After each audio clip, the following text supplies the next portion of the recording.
Welcome back. The primary races across Illinois are heating up, and today we're joined by one of the candidates on the Republican side for the 17th Congressional District, Bill Fawell. Thank you so much for being here. Oh, thanks for having me, Eugene. I appreciate it. Now, I interviewed you last go-round when you eventually did go up head-to-head with Cheri Bustos, and obviously Congresswoman Bustos won that.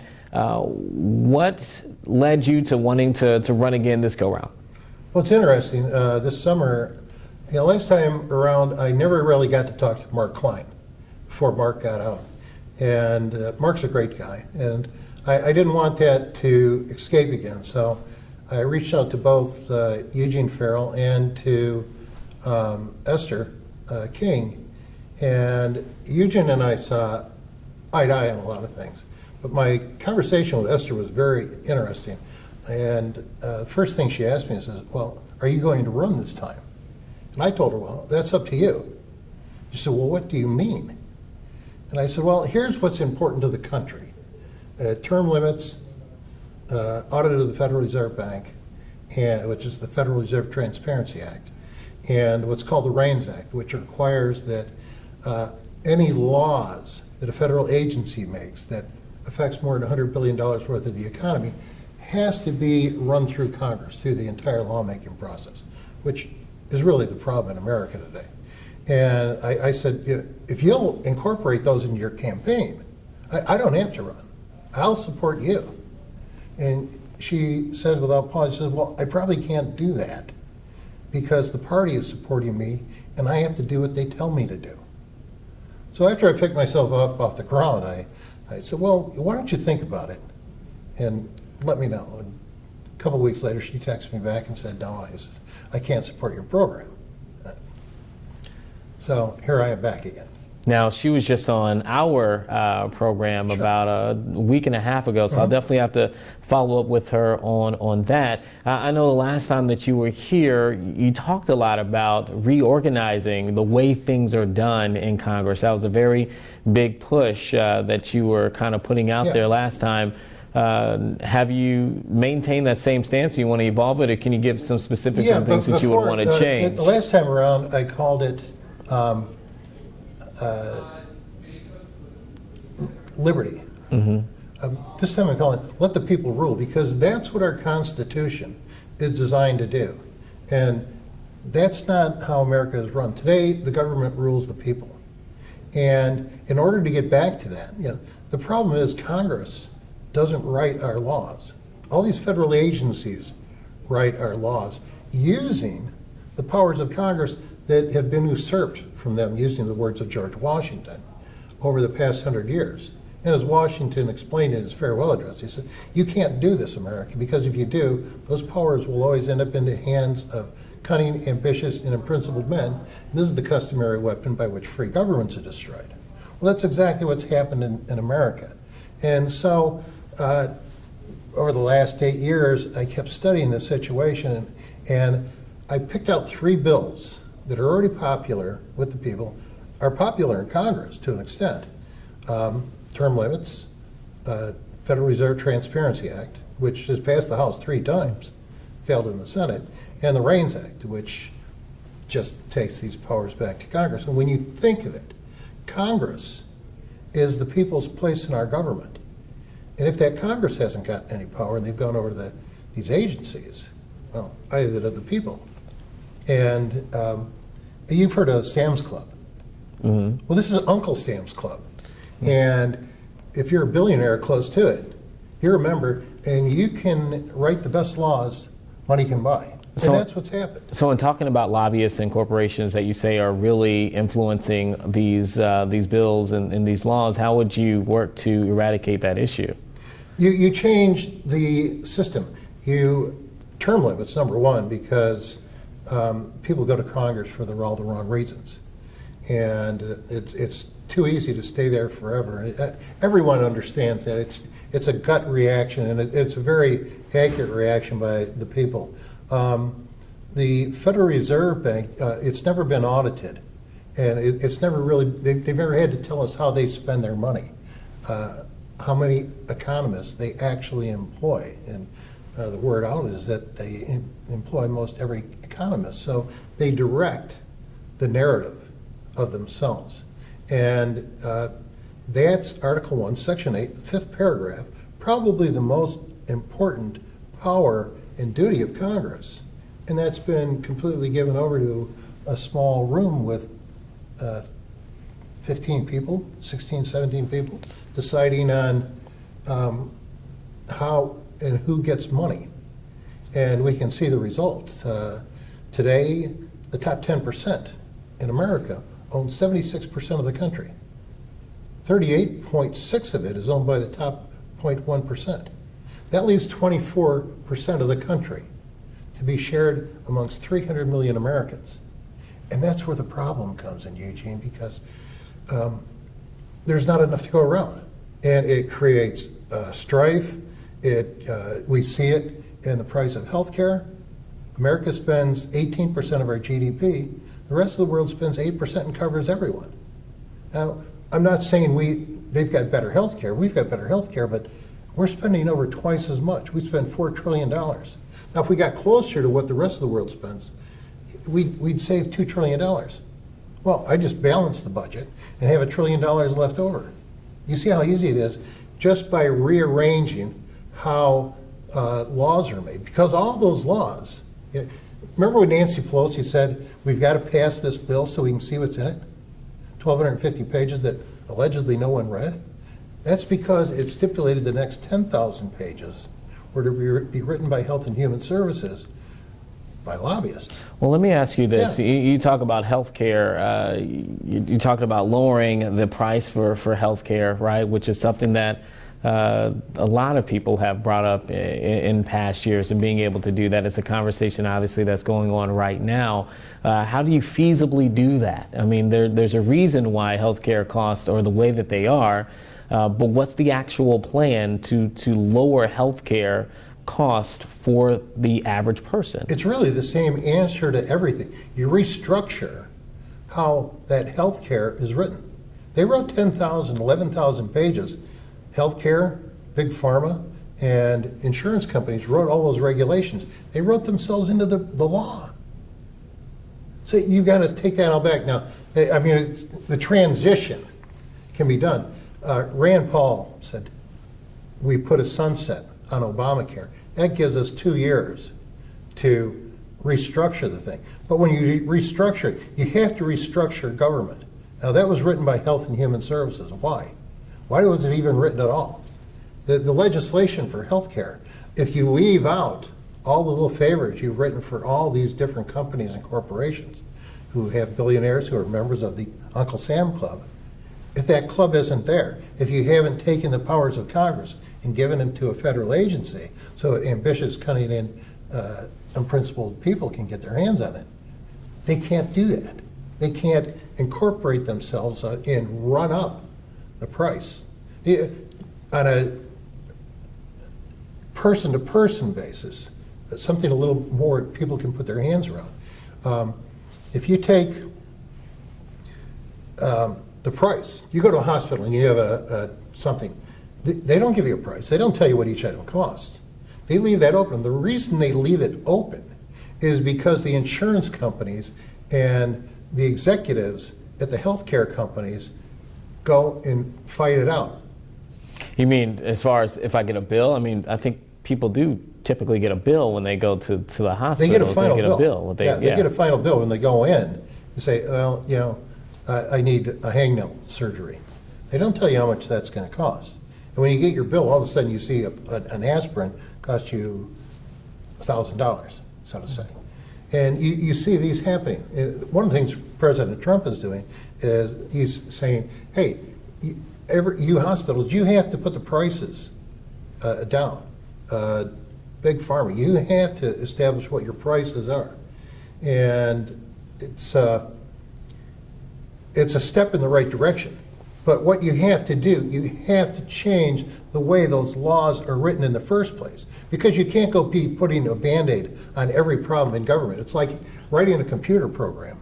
And then you have all these problems, and you start putting up all these firewalls. Well, you know what's going to happen sooner or later. One of those firewalls is going to tip, and it's going to be a domino effect, and your entire program is going to be gone, and you're going to be sitting there with a computer and nothing to do.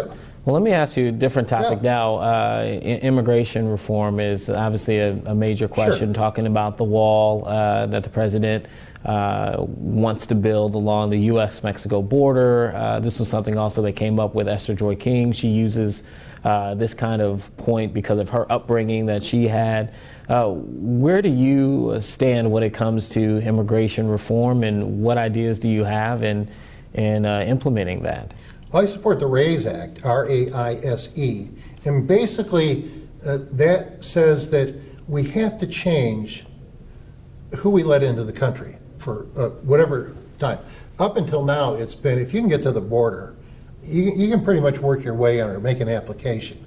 And one of the things that's happened in America since the creation of the Department of Education is that out of this top 69 countries in the world, we've gone from in the 5, 4, 2 ranking of science and math, and now we rank, I think, somewhere in the 25th percentile in science, and we're 38th in math.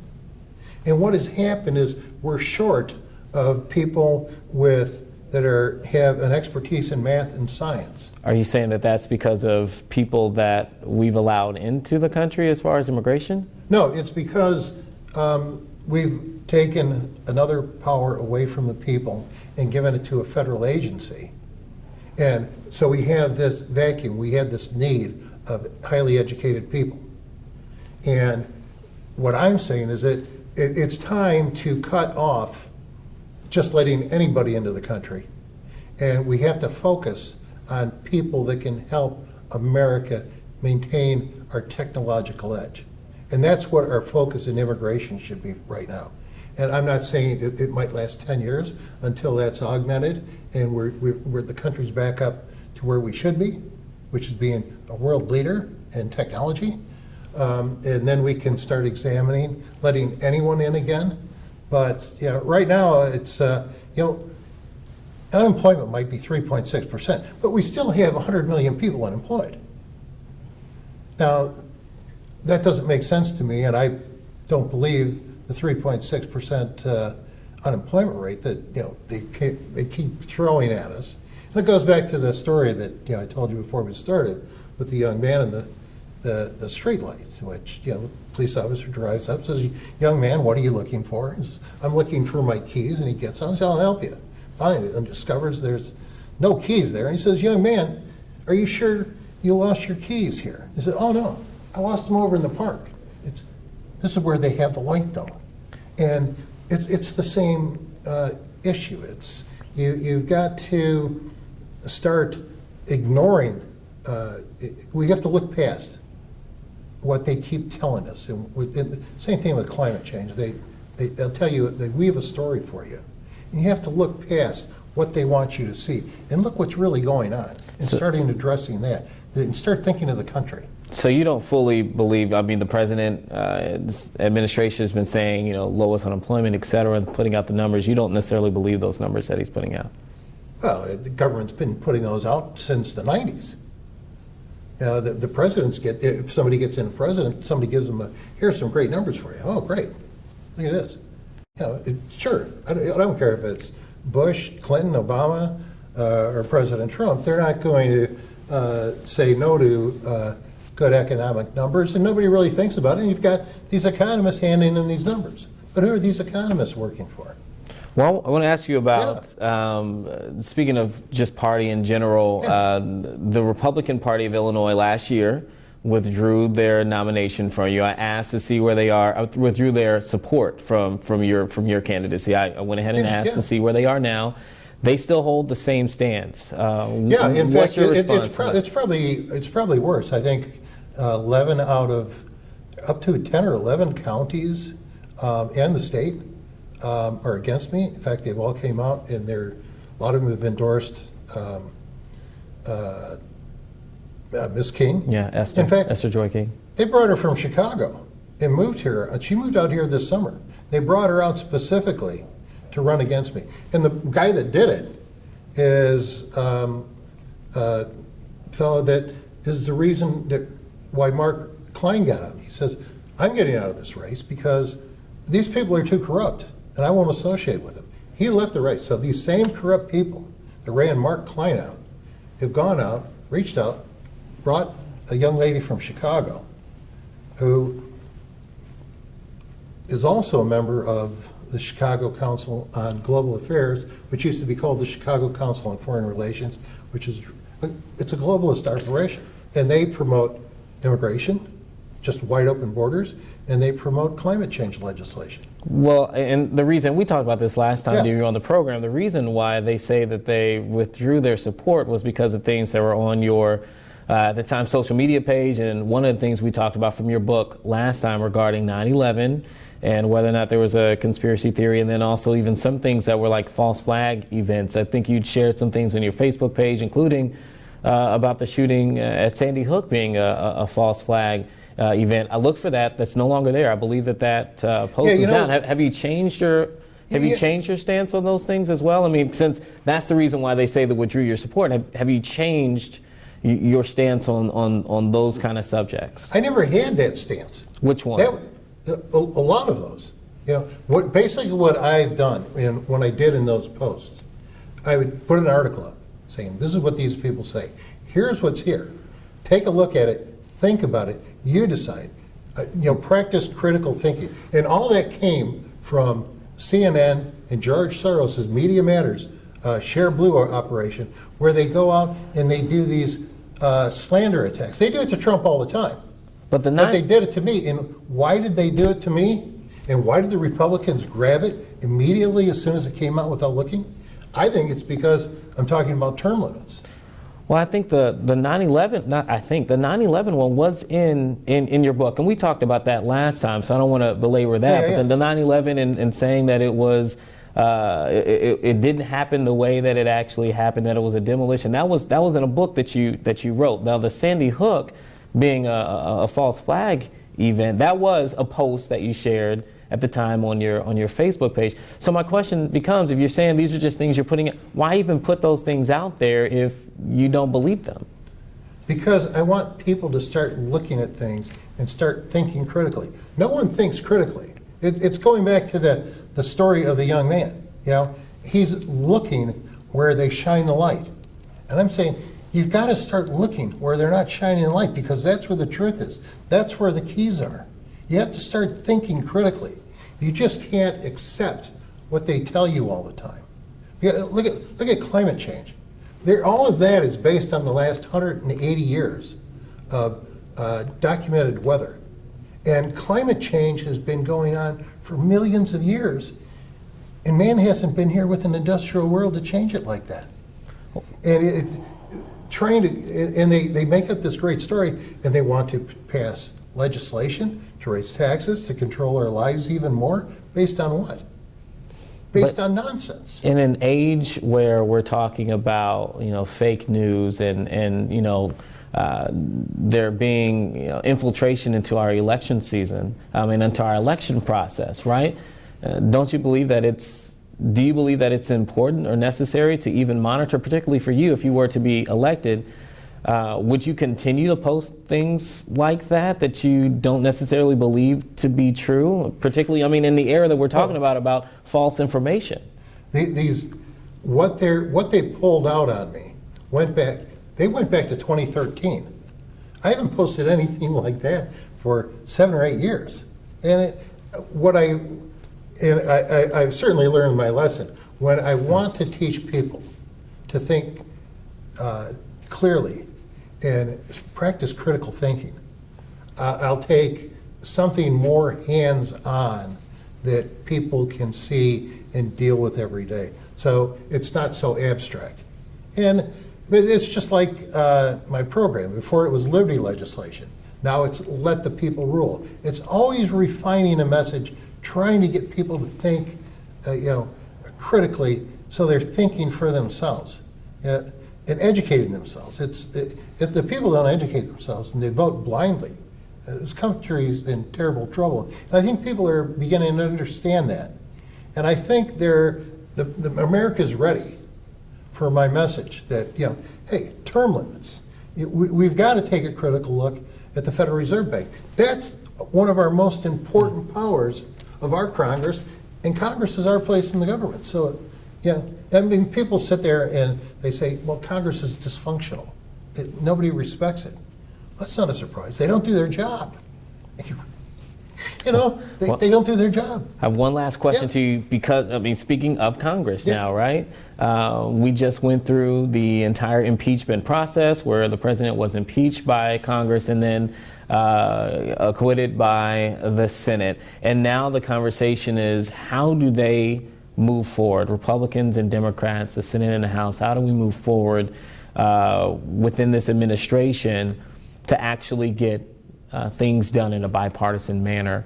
How do you plan to be a part of that process? Well, first off, the impeachment process has been the latest point in an attack against the president since before he even got elected.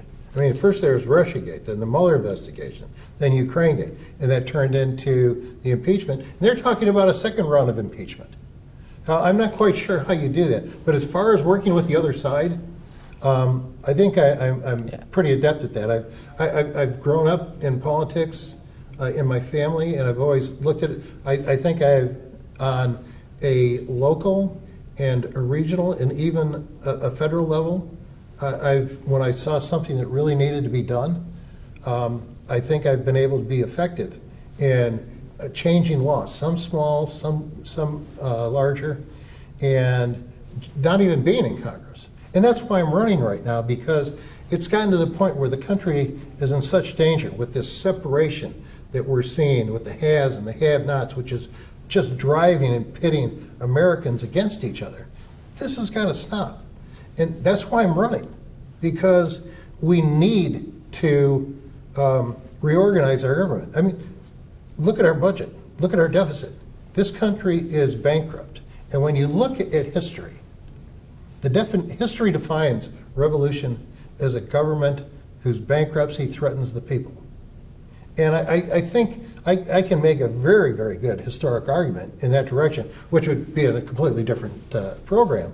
But we're there. And all I'm saying, whether you believe that or not, if we reorganize and take the power away from a small group of people in agencies where they make laws behind closed doors, and take it and pass just these three popular pre-existing bills, not something I pulled out of the sky, 3 existing popular bills, and pass them, we're going to take that power from these individuals. We're going to give it back to the People's Congress, where they have to introduce, deliberate, compromise, and vote, all in the public forum, all in the agencies where we can watch, so they can't hide. And if we do that, we get our country back. The people start resuming control. We take control, and the people start ruling our country exactly as our Constitution is written and requires. And that's why I'm running.